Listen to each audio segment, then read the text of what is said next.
You wrote Trump is toast. Do you stand behind that today? Oh, even more so. I would say take Harris over 270 electoral votes. I think she's going to win. Be tied on Election Day. As always, it will. The polls will be tied, and then he'll lose.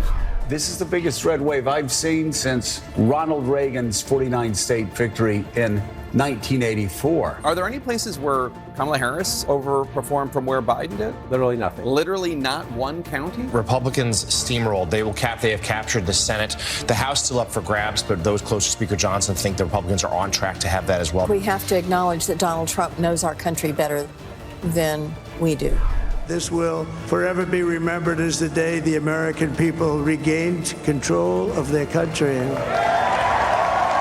I think that we just witnessed the greatest political comeback in the history of the United States of America. And that is J.D. Vance, the vice president-elect. And that happened last night. At Fox, I'm Bret Baier. You know the exact time. You're chief political anchor, after all. You're at Fox News. Check your business card. You're all these things. You're an anchor of Special Report. You do weeknights at 6 o'clock, best-selling author. And last night, handling our election coverage, when you made the announcement, and you made it, yes. What time was it?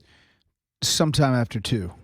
You don't know the exact time? I mean, I don't have it by the minute, but it was. I thought you would have it. It was like 2:20. Yeah, about 2:15. All right. So what was behind the scenes for that? Were you like, how long were we waiting? Pennsylvania's in the column.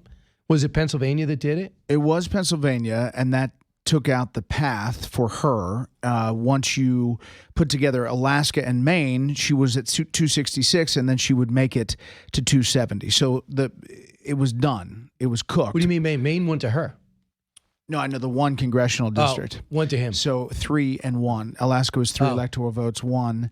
And so that would have been 4. 266 plus 4 is 270. So even if he didn't win any other states in the blue wall, he would have gotten to 270. So at that point, we know it's happening. That comes down as we're just coming back and requeuing. We set up this board to say, here's where we are with Pennsylvania and Wisconsin and Michigan. And then the check mark went in as we were doing that. And so it was real time. And we made that call real time to Pennsylvania. So the check mark is automated by our election division? Yeah, the decision desk. So did they tell you? If they didn't tell you first? No. Is that usual? No. Okay. I'm sorry for asking so many questions because I've never worked election. It's not. It's actually what happened last time with a state that begins with A. Right. And that's what happened last time. But this time it was, we had planned for it to eventually happen, but it happened real time live on air. Then we made the call for Pennsylvania. I said there is no path for Vice President Harris, and he will be the 47th president of the United States. And then a short time later, we made the final call on Wisconsin, and that made it official going over 270. I will say that I was at home just texting with the people I know in the Trump camp, and they wanted you guys to call states earlier. They're like, what is going on? Why is North Carolina not done? Why is this there's no way to pass? I go, listen, what's the sense of being first? Let's just be right. And yeah, they were waiting on some vote. I mean, they had specific reasons. There was like Atlanta, there was Wake County in North Carolina. So it wasn't like we were dragging our feet. And then we were first by a while for Pennsylvania and Wisconsin. How about this? You were first by a while, and you called the presidency. So in my mind, so I get in, so I'm up at 2, see it happen, I shower. I didn't repeat because I wanted to get with the shampoo. I just wanted to get in. I made one choice. Yeah. Is it a Prel? Is it a? They don't do Prel anymore. Oh, yeah. Pert. I do Pert. So, all right. So I go in. I don't have the body I could possibly have had in my head. So, and I'm going in. I go, oh, my goodness. I never thought that. Like, I checked the other channels, and I'm like, oh, they seem kind of like not, resolute, not like resigned. They haven't. All of a sudden, I realized no one's called it. No one called it for a long time. And then I see John Berman on CNN say, ladies and gentlemen, we have an announcement. I go, good. Right before I hop on the air, I have an announcement. New Jersey is now in Harris's column. Oh, fantastic. Yeah. So New Jersey isn't. By the way, it took a long time. That's a story, too, isn't it? It is. New Jersey, Virginia, New Hampshire. Look at the New York number. Look at the Bronx number. Yeah. I mean, look at Illinois. Didn't he have a rally there? Yeah. Look at Illinois. These are historic numbers. This is why he's likely going to win the popular vote, which, it repudiates all the stuff about the Electoral College should be thrown out. It's, rigged because of the Electoral College. Right. He's going to likely win the popular vote. And the coattails that he has, and taking these Senate candidates across the finish line. Bernie Moreno, I think Dave McCormick's going to win.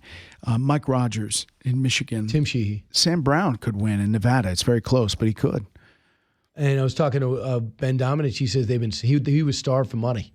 They were pouring money into Larry Hogan, but not putting any money into his race. Yeah. I want you to hear just a little of the other commentary while you were on. Jen Psaki, I think did a really good job considering how personally she's involved in this. Right. It's tough. Cut 13.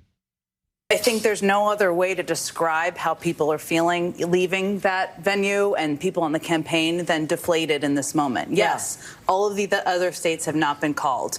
But what they went to that venue tonight hoping to see and witness was a historic election of Kamala Harris to the presidency, was the end of the Trump era as they knew it. And so we don't know the outcome yet, but that is not what they are receiving. And they are being told to go home and wait till tomorrow. I mean, it was an almost exact mirror image of John Podesta in 2016 telling the crying crowd to go home and get rest and we'll fight tomorrow, where we were going to call it. You know, it just was a matter of time for Hillary Clinton to lose, and she did at 3 a.m. in 2016. What did Barack Obama do? Made Hillary call. He said, you got to call and concede. And where was Barack Obama this time? Vice President Harris should have called overnight. She did not. And we're being told it's going to be 5, 6 p.m. today before she makes a speech. Wow. Is that true? Did you got that official? Yeah. 5 or 6? Yeah. I mean, that's a long time. And I just don't think it's a good look as far as a concession. Listen, what just happened was a massive mandate. It was a pushback by average Americans saying, we are not for this woke BS. We actually are hurting economically. We don't like the border situation. No, don't tell us about all this other garbage, to use the word. We don't want all of that. How about crime? Crime. Don't tell me again crime's going down. I know it's not. It's in my neighborhood. You can't tell me what I don't feel. That is what this is. It's a repudiation. And there is something, I don't know, it's inherently good that the system has a pushback lever, that if there is frustration, that the American people can do this. That is what our system is about. So what is pretty amazing is that everybody told us the opposite. You know, the media research group said 15% of Donald Trump's coverage has been positive, 15%. And for her, 78% has been positive. I mean, don't tell me you're even trying to be balanced. And he still won all these states. At the end of the day, you wonder, did someone turn off my bullhorn? Because nobody's listening. No one's listening. So at one point, when you close the door, unless someone's inextricably biased, you close that door and say, what is my business plan? Because all my commentators, all my news anchors, they keep telling everybody one thing, how horrible this person is. He's a criminal. Fascist. And in the end, fascist. He's more popular than ever. Just the opposite of what we're saying. It is such a repudiation of the mainstream media and the industrial media complex that I don't think we're going to fully grasp it for a number of days, maybe in weeks, because I'm talking, it was like a blowtorch. Fascist, Nazi, MSG rally was like a Nazi, rally in 1939. The lawfare stuff, convicted felon when he's introduced, in different shows. There are some shows I'm not sure what content they're going to go with for the rest of the time because they're going to run out of things. I know on some level they're going to be the opposition, but they should be. They may have saved him. Yeah, they may have saved him. But if you keep on going crazy and overstating things, just so you know, you're probably going to end up, you're going against people that give him almost 300 electoral votes. Now you can honestly say he's the more popular candidate. And now you could say it's not just Donald Trump, it's the people that were loyal to him, so the Senate and the House. Well, I'd be curious to see what you're going to say with the House. But just so you know, and you gave me an indication of this, it's happening a lot, but been on the air. From 5, I know you have no sympathy, but I'm just telling you, I've been kind of locked out of other networks. But your hair looks great. But it doesn't have the body. It doesn't have the body. If you can keep that between us, I appreciate it. Here is David Axelrod, cut 24.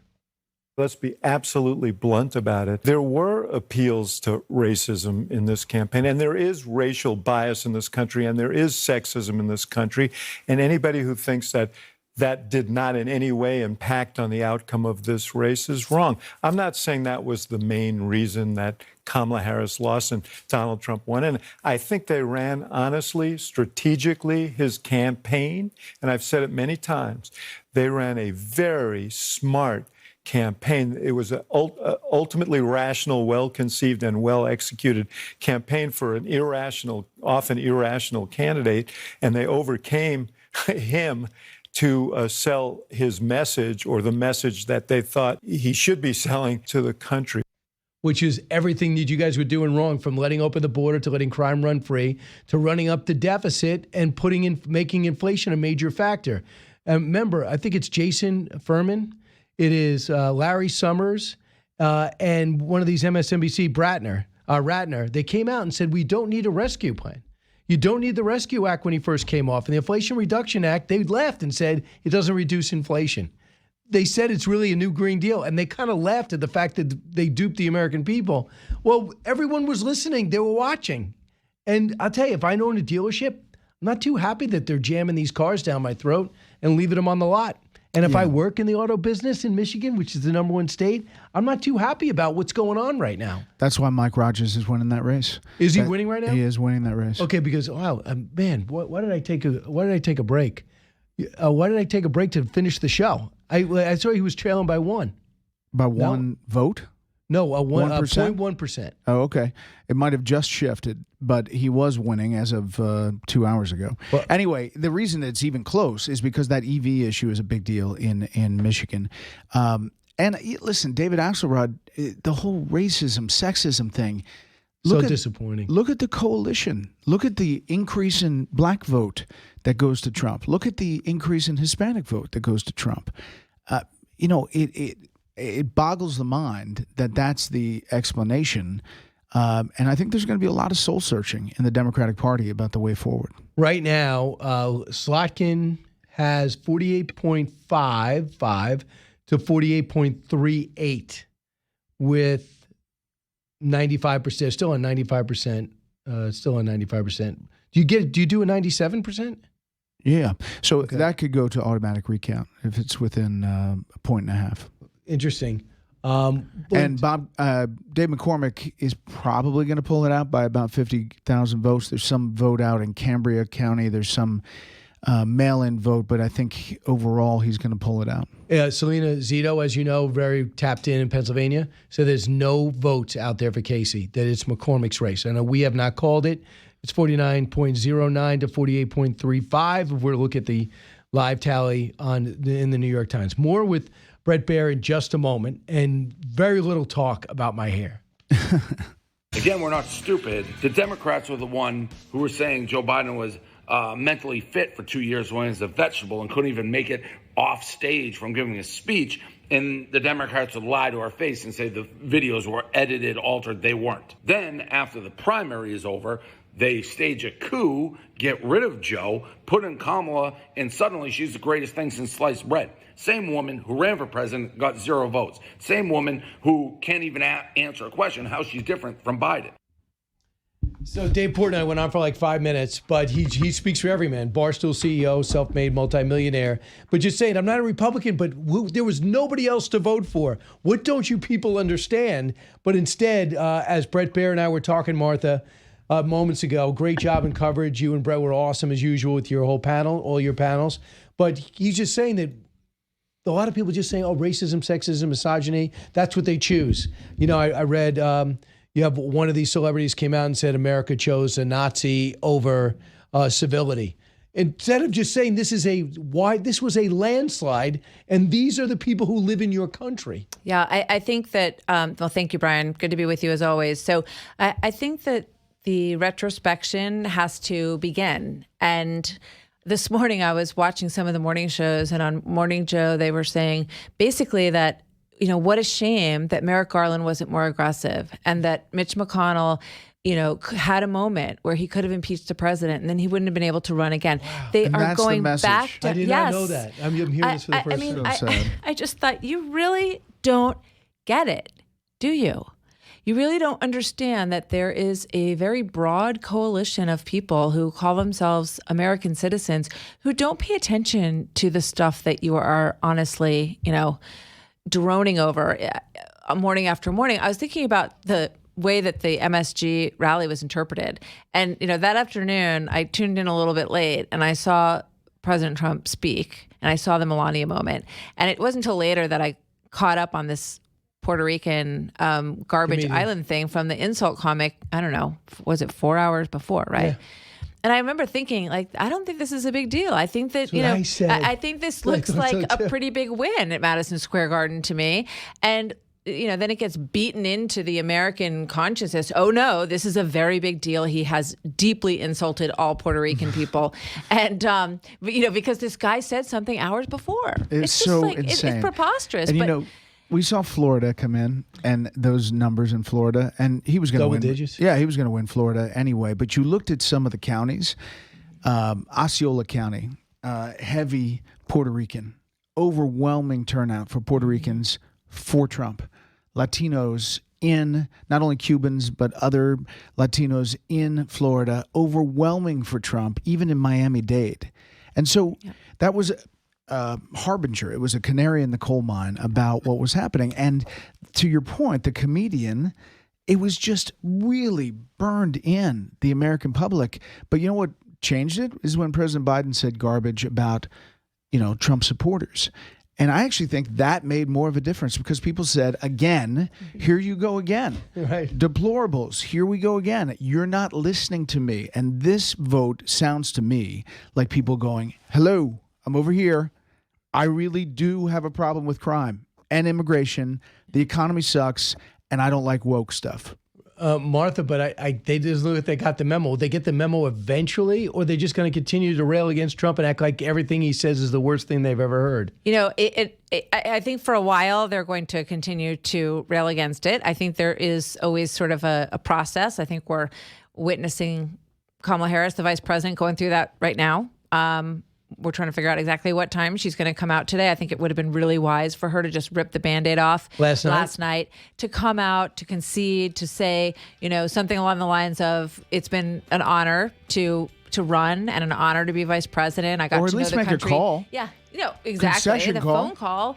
I know. I mean, I think about them at down here on September 11th, shaking hands. It's not impossible. It's possible. Martha and Bret, unfortunately, you've been asked to leave. Okay. I'll leave the island. Martha, would you stay? I would stay. I just like you so much better. Nobody deserves this more than him, and nobody deserves this more than his family does. This is what happens when the machine comes after you. What you've seen over the last several years, this is what it looks like. Couldn't stop him. He keeps going forward. He doesn't quit. He's the most resilient, hard-working man I've ever met in my life. His family are incredible people. This is karma, ladies and gentlemen. He deserves this. They deserve it as a family.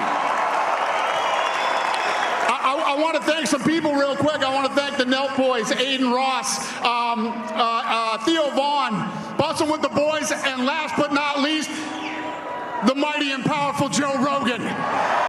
And the crowd at Mar-a-Lago goes wild after President Trump's win. Once he got up there, started speaking, talking about pretty much sticking to his kind of script. He said, Dana White, why don't you come up here? You've been a friend of mine for a long time. And that's a little of the scope and a little bit like the MSG rally. These are the people around him, his loyal friends, and they're a very diverse group. Martha MacCallum, fresh off hours of great coverage on Fox News, getting set to host your show at 3 o'clock. We are... your reaction to Mar-a-Lago, you cover that too after you made the announcement. Well, I think it's so interesting to hear from Dana White there. And one of the things we talked about last night is that every campaign, every era has its medium. And, when Nixon did a debate on television, that was a big deal. And we've had all of these years of strong cable coverage of politics. But this was a podcast moment, and these guys deserve their credit because people are listening to a longer form podcast, all the ones that we do here as well at Fox. And I think there's something to be said for that. They called it the diving deep into this bromance kind of coverage, but I think it made a difference with a lot of young men. They went to meet them where they were, and I think that was a significant part of this victory. And by the way, they're Black, Hispanic, white, all different backgrounds. But I thought Trump's speech last night was really an extraordinary moment. And Dana White's exactly right. I mean, no one is more resilient than this human being. It's absolutely extraordinary. I mean, any one of these things would have broken any of us to be under the kind of pressure that he's been on. He thrives under pressure. Remember, every time he got indicted, he kept moving up in the polls. So, I mean, all of these moments have just made him more kind of aggressive and anxious to fix the country. I think it's just it's the most intense political story and person on the political scene that we have seen in our lifetimes. Just an observation about Trump. Remember how calm he was after the Access Hollywood tape came out? Yes. And remember how he walked around and asked people, what do you think I should do? And evidently he just walked around Trump Tower. What do you think I should do? How should I handle it? Other people go, I quit. And Ryan Spreber says, you got to drop out. So he's calm. And then last night, he should have had every ultimate moment, both hands in the air. What did I tell you? Come back complete. Instead, he was a nod. He was composed. When J.D. Vance made his statement, this is the greatest comeback ever, he just nodded and winked at him. Yeah. Okay. I love it. Remember Jim Brown had that statement, when you get to the end zone, act like you've been there before, you put the ball down. He acted like I've been there. What did I tell you? And he could have spiked the ball. It wasn't a moment for that. I'm glad he didn't. And he was just taking it all in and said what an honor it is to be president of the United States, and how you could sense what he wanted is to get back there and get to work, to do the job. And I think we've seen not a lot of that over the last 4 years. I don't even know. We're finding out what it's like to not have a president, because don't tell me that Joe Biden's doing the job. There's no way. Jackie Heinrich just put this out. Two sources confirm that the Harris campaign has been radio silent this morning. They have sent 0 talking points to surrogates, donors, or influencers. One source says they got no answers even after reaching out. Bret told me they expect something at 5 or 6 o'clock. Other news, how people responding. Whoopi Goldberg refuses to say Trump's name on The View after he's reelected president. Sonny Hostin is profoundly disturbed by Trump's win. On Kamala Harris, she should have, in my opinion, ripped the Band-Aid off last night, walked out there. She had thousands of people that were waiting to hear from her. They had this beautiful stage, a setting that means something to her at Howard University. It was a moment for her to go out and say something along the lines of, this has been an extraordinary experience. I've gotten to know the American people even more deeply than I have as vice president. And I didn't get us across the finish line, but we will get across the finish line eventually. Whatever she wanted to say, it is what we saw. I said this last night, mirror image of what we saw with Hillary Clinton. I mean, we saw John Podesta come out in 2016 and say, we're not going to say anything tonight. Then we had to wait a whole day till the next day. This is not the way this should be done. American transitions should not be handled this way. And if she wants to, she certainly has had no shortage of comments about the transition at 2020. And if anything, you want to basically rise above it and do what you think is the best way to make that statement. But that's not happening, Brian. But the other thing that Hillary Clinton did that she did and Al Gore did is bring out every celebrity under the sun. Bruce Springsteen, Bon Jovi, I know. People are Cardi over B, it. And John you know what? Legend. That's honestly, this is why. I mean, how many times did they say, Beyonce might sing tonight? Never happened. Taylor Swift's going to be at this thing. Monday. And because these performers are smart. They're like, you know what? I'll come out and say hello to the people, or I'll send a tweet out for you. But I'm not going to do this. And this needs to end. This celebrity stuff needs to end. Even for your own survival. If you want to be successful. Exactly. And Martha, contrast this in Pennsylvania, where Donald Trump had behind him steelworkers who bucked their union management and said, I'm with Trump. And Megyn Kelly went out there, did a great job in the introduction, and turned around and go, look at these guys. Yep. And so they what do you want? Do you want John Legend, or you want people that actually work for a living? Absolutely. Absolutely. This is what matters. This is what connects with people. There's the one factor that is more important with Donald Trump than anything, besides his incredible resilience, is his authenticity. And this is a man who is the same guy, whether he's talking to you or me or those steel workers or Zelensky or President Xi, he's the same man, no matter what environment he is in. And that is what connects with the American people. And, I'm sure she was trying to reach some sort of authenticity. It's not her thing, the vice president. And I think that's the kind of element that makes it's everything in an election. You can spend all the money in the world. If you can't connect with voters and show them who you really are and be funny and be smart and all of those things, you can't win. Just quick note, McCormick's holding this lead, and you saw Selena Zito say that it's not going to move.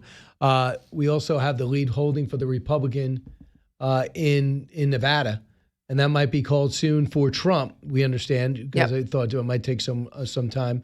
We also know that falling behind, I thought Mike Rogers is probably one of the great candidates. He's closed the gap even further, but he is trailing with 95% of the precincts in. He's trailing 48.54 to 48.38. So I don't know what's left to count and if it's going to matter. Yeah. But man, how he closed the gap, double-digit deficit in a blue state. I mean, all of the Senate candidates that you just mentioned were really strong candidates, and they all finished really well. They closed the gap against career politicians. These are all, for the most part, really successful entrepreneurial Americans, very smart, serve the country, really good candidates, and we'll see how they finish out. But the Senate obviously has a majority.